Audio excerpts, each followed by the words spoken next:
The room was dark, but she could still make out the silhouette of the man standing near the door. Her heart pounded so loudly that she feared he would hear it. She lay stiffly on the thin mattress, her tiny hands gripping the edge of the worn-out blanket as if it could shield her from the horror that lurked in the shadows. The wooden door creaked, and the familiar scent of alcohol mixed with sweat filled the air. Her breath hitched as she heard his slow, deliberate footsteps approaching. She squeezed her eyes shut, willing herself to disappear, to melt into the darkness.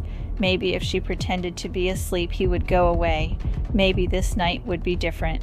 But deep inside, she knew better. The nightmares had long become her reality. The bed dipped as he sat beside her. His rough, calloused hand brushed against her arm, and she felt a shiver of disgust crawl up her spine. She wanted to scream, to run, but fear had her in its grip.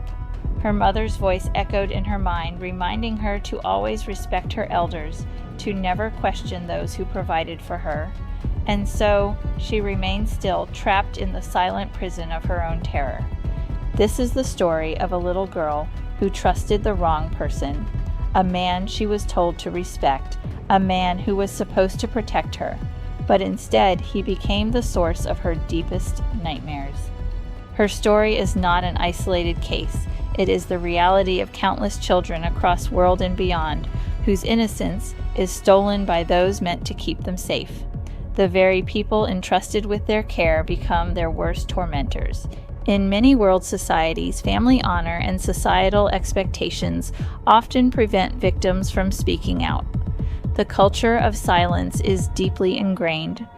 Protecting the family name is prioritized over seeking justice for the abused. Many children suffer in silence, their pain dismissed as mere imagination, their cries for help falling on deaf ears. According to UNICEF, millions of children worldwide experience sexual abuse before they reach adulthood, and a significant percentage of these cases involve a family member. In some African countries, reports show that 1 in 3 girls experiences some form of sexual violence before the age of 18. Yet, most of these cases go unreported. The reasons? Fear, stigma, and most tragically, lack of belief in the victim's words. The perpetrators are often trusted figures, uncles, fathers, stepfathers, even older cousins, who take advantage of the child's innocence and vulnerability. They groom their victims, using manipulation and threats to keep them silent, and when the truth does come out, the victim is often met with blame instead of support. Why would you say such a thing about your uncle? Stop lying. He has always cared for you. You must have done something to tempt him. The blame is shifted, the shame imposed on the child rather than the abuser. And so many children carry their... Yet for this little girl, silence was the only option, until one day she found the courage to speak. But by then, was it already too late? A final message. Every child deserves protection. Must watch till the end as you could learn how we can protect children. Don't forget to like, subscribe, share this story to others, as every child, every parent could watch this. Your support motivates me to deliver best for our societies. Here we go. 8-year-old Amina had always been a cheerful and curious child. She had an infectious laugh that could brighten even the dullest of days. Her wide, innocent eyes sparkled with excitement at the simplest things, a butterfly landing on her hand, the way the rain pattered on the thatched roof of their small hut, or the stories her mother told her at bedtime. She was the kind of child who ran barefoot in the sand, chasing after the wind with arms spread wide, dreaming of becoming a dancer or a storyteller like the old women in her village. She loved to sit under the large mango tree with her friends, her small hands gripping a stick as she drew shapes in the dirt, telling tales of warriors, princesses, and magical lands. But life, as it often does, had its own plans for Amina. Amina's mother had been her entire world, a kind, hard-working woman who struggled every day to put food on the table for her daughter. Her father had passed away when she was just 5, leaving behind only fading memories of a strong but gentle man who carried her on his shoulders and called her his little star. Her mother did her best to provide, working as a market vendor, selling vegetables and homemade crafts to make ends meet. But fate was cruel. A sudden illness took her mother away, leaving Amina orphaned and alone. The village elders, following tradition, decided that she would be sent to live with her uncle, her father's elder brother. He was a well-respected man in the community, known for his wisdom and generosity. People spoke of him with admiration, calling him Baba Jide, a man of strong values who had helped many in need. To everyone, it seemed like the best decision. Who better to raise Amina than her own blood, a man who had a stable home and the means to take care of her? Amina, too young to understand the depth of her loss, clung to the idea that maybe, just maybe, she would find comfort in this new home. At first, life in her uncle's house felt like a second chance. The compound was much bigger than the small hut she had shared with her mother. It had strong mud walls, a proper tin roof, and even a separate kitchen area. There were other children too, her cousins, who welcomed her with excitement. Her uncle was kind to her. He smiled warmly and ruffled her hair whenever she passed by. He brought her small gifts, sweets, colored beads for her hair, a new pair of sandals when her old ones wore out. He told her she was special, that he would take care of her like his own daughter. For a while, Amina believed him. She started calling him Baba, like his own children did. She followed him around, eager to please, running to fetch water whenever he asked, helping his wife in the kitchen, listening to his stories in the evenings. She felt safe. She convinced herself that maybe this was how life was meant to be, that maybe her mother was watching over her, happy that she was being cared for. She laughed again. She played with the other children, running in circles, their feet kicking up dust as they chased each other around the compound. She found joy in the little things, climbing trees, racing against the boys, singing songs as she helped grind maize for dinner. At night, she still whispered prayers for her mother, but she no longer cried herself to sleep. She thought she had found a new home. Baba Jid was known throughout the village as a man of integrity. He sat in council meetings with the elders, his voice carrying weight in decisions that affected the community. Women greeted him with respect. Children lowered their heads when he passed. He was the kind of man people trusted. When Amina arrived, many had praised him. "You are a good man, Baba Jid, taking in your late brother's child like this. Not every man would do what you have done. She is lucky to have you." And he had smiled humbly, waving off the praise, saying, "It is my duty as family. She is one of us now." But behind the warmth of his smile, behind the kind gestures, lurked something else, something no one saw, something no one suspected. Amina had no reason to doubt him. She saw him as her father figure, the protector she never had after losing her parents. He was the man who put food on the table, who gave her a place to sleep, who spoke for her when she was too shy to ask for things. She trusted him. How could she not? He had promised to take care of her, and she believed in promises. For months, life continued in a way that almost felt normal. Amina found routine in her new home, waking up early to help sweep the compound, fetching water from the communal well, preparing food with her aunt. She still played. She still laughed. She still dreamed. She wanted to go to school. She wanted to learn how to read and write like the older children in the village. She told her uncle one day, excitement bubbling in her voice, "Baba, when can I go to school?" He had looked at her for a long moment, a strange expression crossing his face, before he smiled. "Soon, my little one," he had said. "Very soon." She had believed him. That night she went to bed happy, unaware that her world was about to change forever. The laughter, the innocence, the trust, all of it would soon be shattered in ways she could never have imagined. At first nothing seemed out of the ordinary. Baba Jide remained the kind, caring man he had always been. He continued to bring Amina small gifts, more than he gave to his own children. beaded bracelets, hair ribbons, the occasional sweet wrapped carefully in brown paper.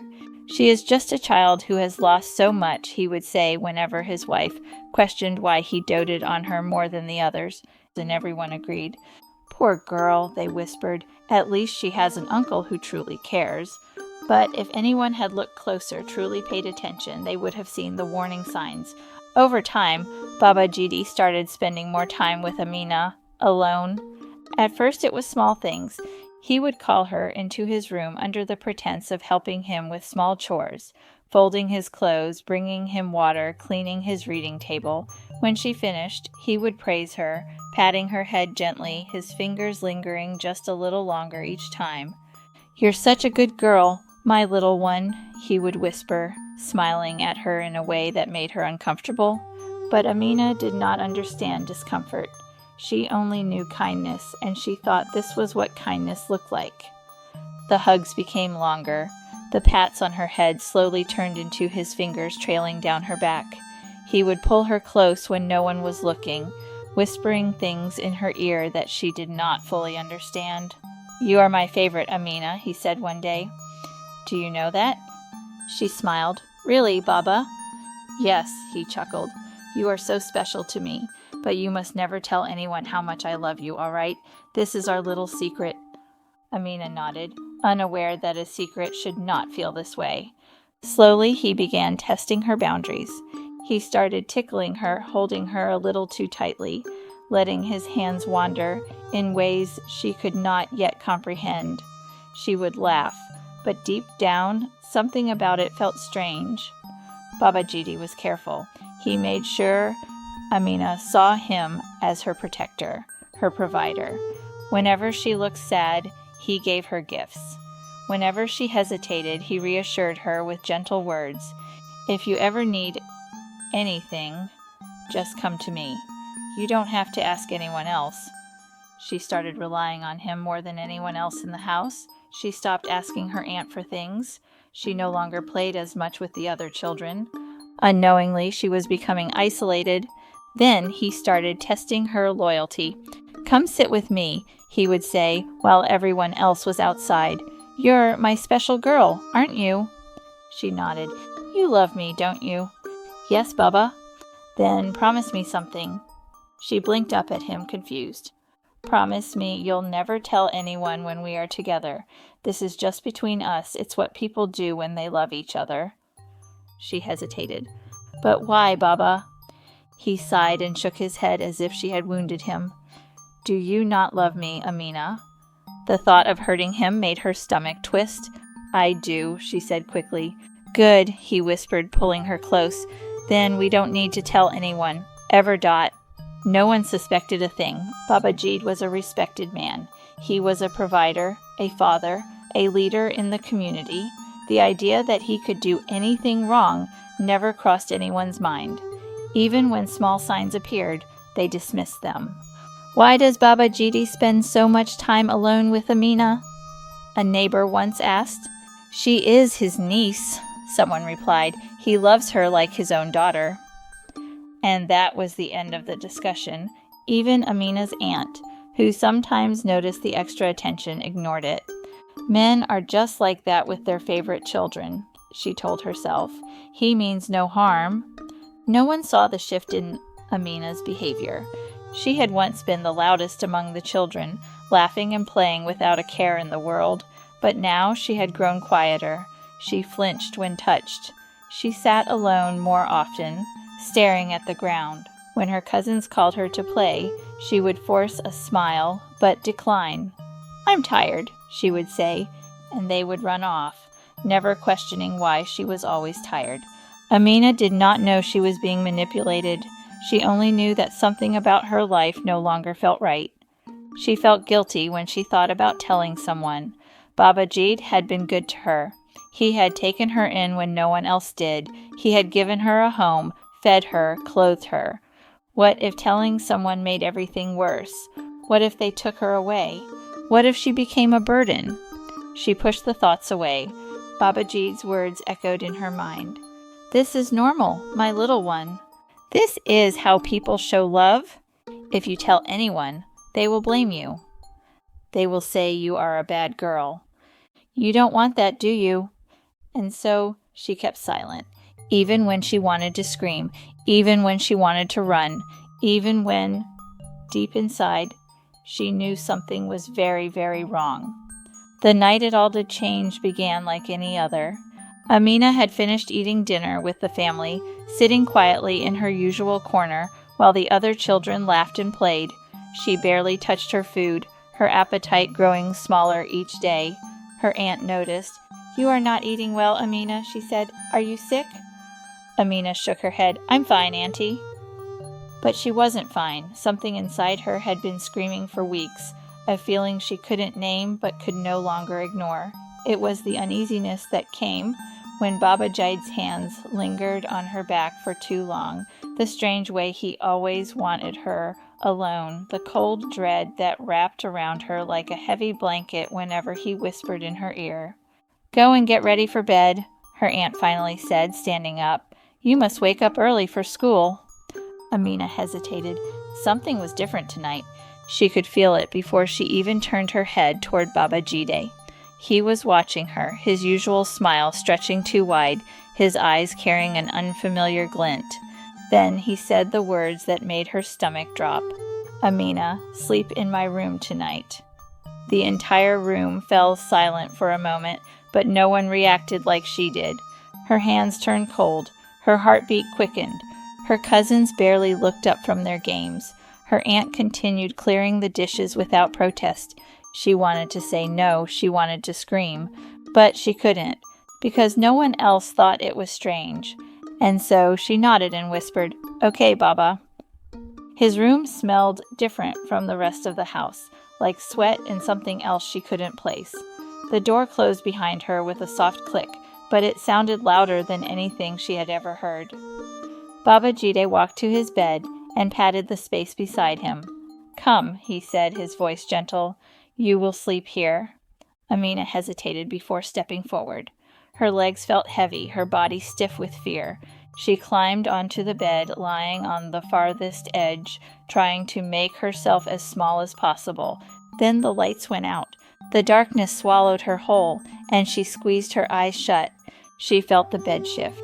She heard the rustling of clothes, and a warm hand brushed against her arm. Her breath caught in her throat. "This is our little secret," Baba Jid whispered. "You love me, don't you?" Amina felt something inside her shatter. The hands became firmer, no longer the gentle pats on the head or the soft hugs she once thought were normal. She couldn't move. She couldn't breathe. She wanted to scream, but she didn't. She had learned that no one would hear. And so she let the night take her, sinking into a darkness deeper than the room itself. When Amina woke up, she wasn't the same girl. Her body ached in places she didn't understand. She pulled her knees to her chest, biting her lips so hard she tasted blood. Baba Jidi was already awake, standing by the door, fully dressed, looking at her like nothing had happened. He smiled. "Get ready for school, my little one," he said. She nodded, barely able to move. As she walked past him, his fingers brushed against her shoulder. She flinched. "Remember," he whispered, leaning down so only she could hear, "this is our secret. If you tell anyone—" He let the words hang in the air, unfinished but clear. Amina didn't respond. She walked out of the room, through the hallway, past her cousins, past her aunt, past everything that used to feel normal. She didn't cry, she didn't speak, she just existed. Days passed, then weeks. Amina was no longer the bright-eyed girl who once ran barefoot in the yard, laughing at the wind. She barely spoke. She barely ate. At school, she stopped answering questions, her once perfect handwriting becoming shaky and unreadable. Her teachers noticed, but they thought she was simply tired. Her aunt noticed, but she thought Amina was just adjusting to life in a new home. No one saw what was really happening. She started flinching at sudden touches. She stopped making eye contact with anyone. Her body carried bruises that no one questioned. At night, she prayed, not for happiness, not for a miracle, but for the sun never to set again. Because every night, Baba Jidi called her back into his room. And every night, the horror repeated itself.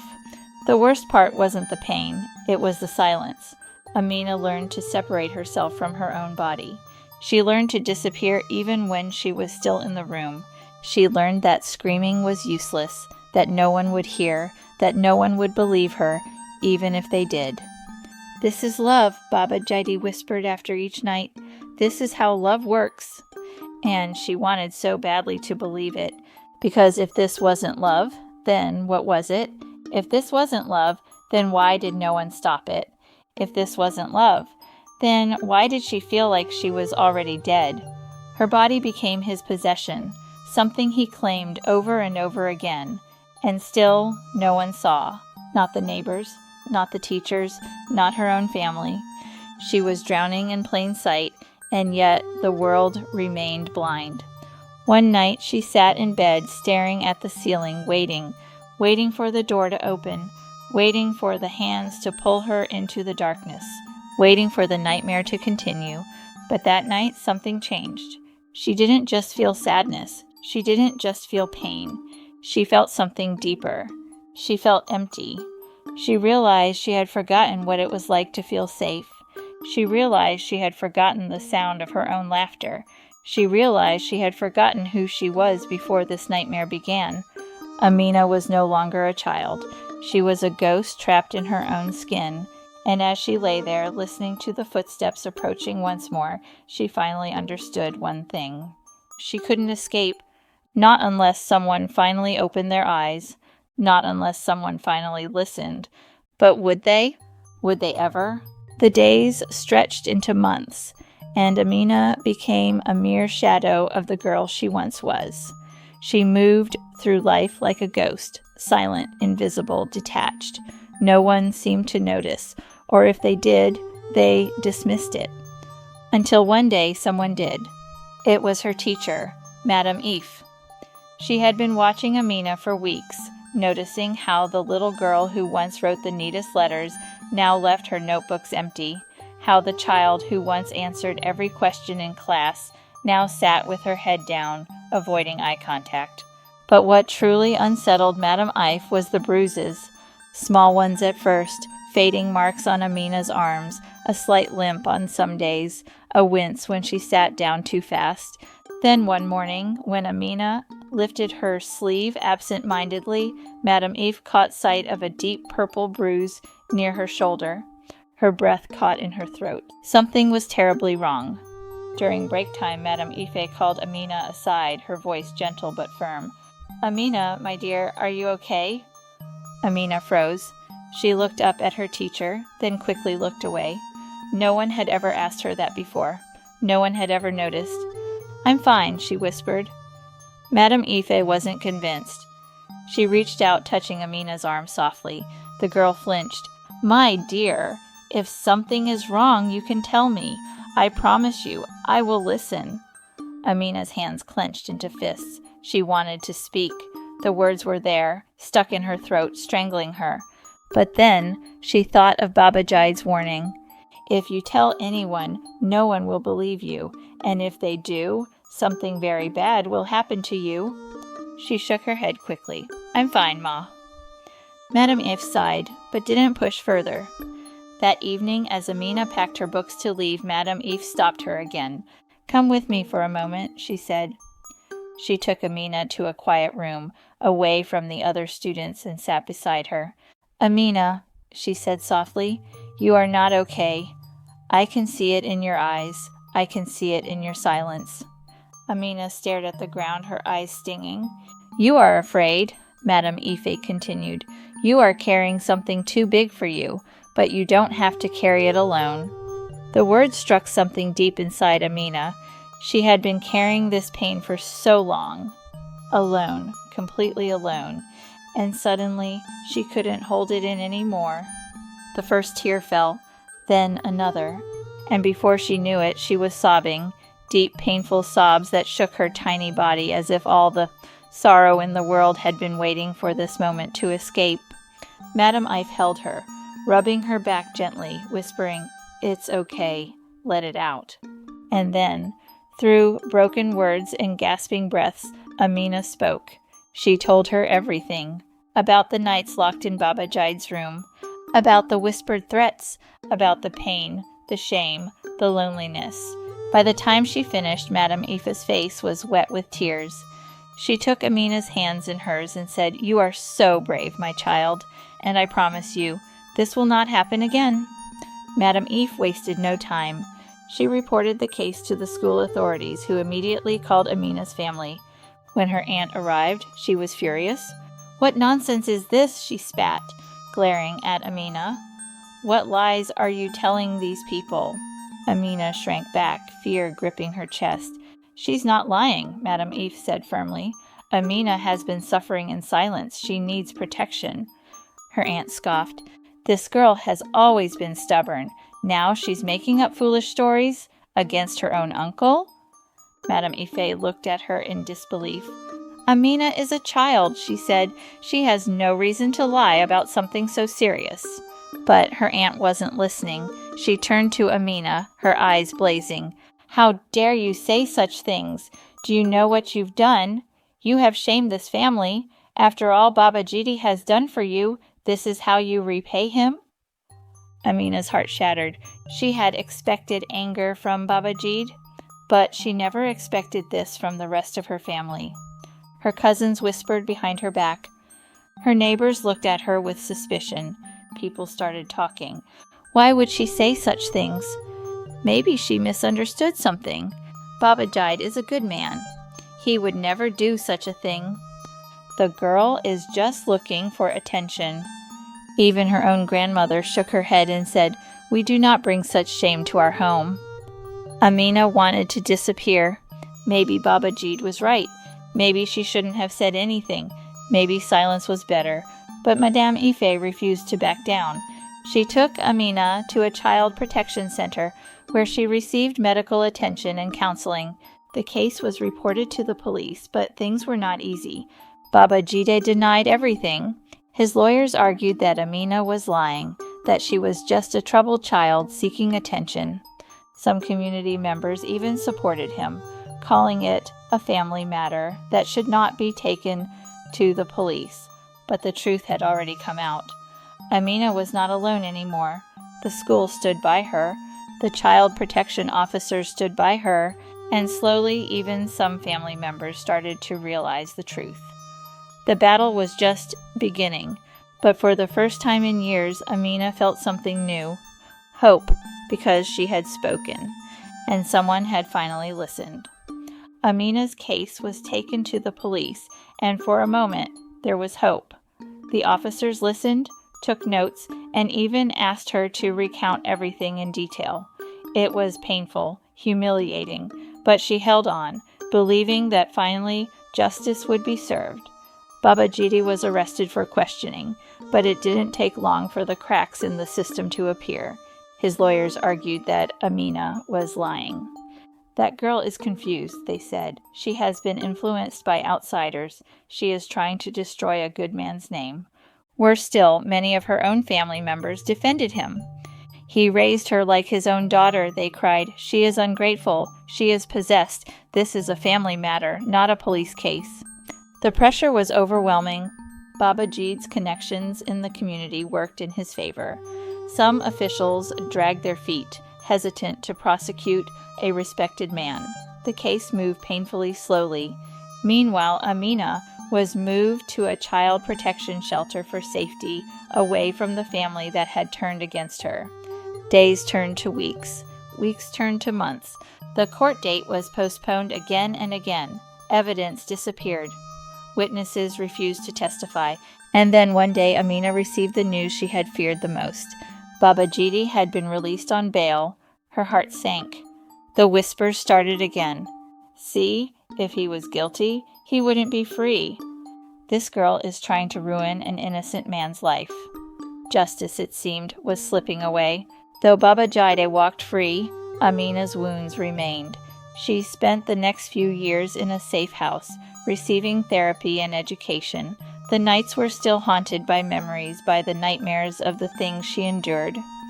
But there was something else, something stronger than the fear, determination. She had spoken, and though the system had failed her, She had survived. As she grew older, Amina found her voice in a new way. She started sharing her story, not to seek pity, but to warn others. She spoke at schools, on radio programs, in women's groups, telling people the truth about what happened to her and how it could happen to any child. She became an advocate, working with organizations that fought against child abuse. But the scars never fully disappeared. Even as an adult, she struggled with trust, with relationships, with the memories that would sometimes sneak up on her when she least expected them. Healing was a lifelong journey, one that could have been avoided if only someone had protected her sooner. Lessons for parents: protecting children before it's too late. Amina's story is not unique. Across Africa and the world, countless children suffer in silence because the very people who should protect them turn a blind eye. As a parent, guardian, or community member, there are critical lessons to learn to ensure no child endures what Amina did. 1. Recognize the warning signs. Abuse doesn't always start with violence. Often, there are subtle signs that something is wrong. Sudden withdrawal from family and friends. Unexplained fear of a specific person. A drastic change in behavior, from happy to silent and distant. Reluctance to be left alone with someone, even a trusted family member. Strange new gifts from an adult without explanation. Sudden bedwetting, nightmares, or fear of the dark. If a child shows any of these signs, don't ignore them. Ask questions. Pay attention. 2. Believe the child, always. One of the most damaging things Amina faced was that no one believed her at first. Too often, when children speak up, adults rush to defend the accused rather than protect the victim. Phrases like, "He would never do that." "Are you sure?" "Maybe you misunderstood." "You're just looking for attention." These words silence children and embolden abusers. A child has no reason to lie about abuse. Even if you have doubts, take every accusation seriously. Investigate. Protect the child first. 3. Understand that abusers are often trusted family members. In most cases of child abuse, the perpetrator is not a stranger. It is a family member, a neighbor, a teacher, or a respected figure in the community. This is why parents must be extra cautious about who is allowed unsupervised access to their children, even those they trust. Never assume that just because someone is family, they are safe. Trust, but verify. 4. Teach children that their bodies belong to them. From an early age, children must be taught about body autonomy. Teach them the proper names for their private parts. Explain that no one, not even family, should touch them inappropriately. Let them know that secrets about their bodies should never be kept. Encourage open communication so they feel safe reporting anything suspicious. 5. Break the cycle of silence. One of the biggest reasons abuse thrives is because victims are silenced by fear and shame. Communities often prioritize family reputation over a child's well-being. This must stop. If you suspect abuse, speak up, even if it means going against family traditions. Report it to the authorities, even if people tell you to stay quiet. Stand with the child, not the abuser. Because silence does not protect families, it protects predators.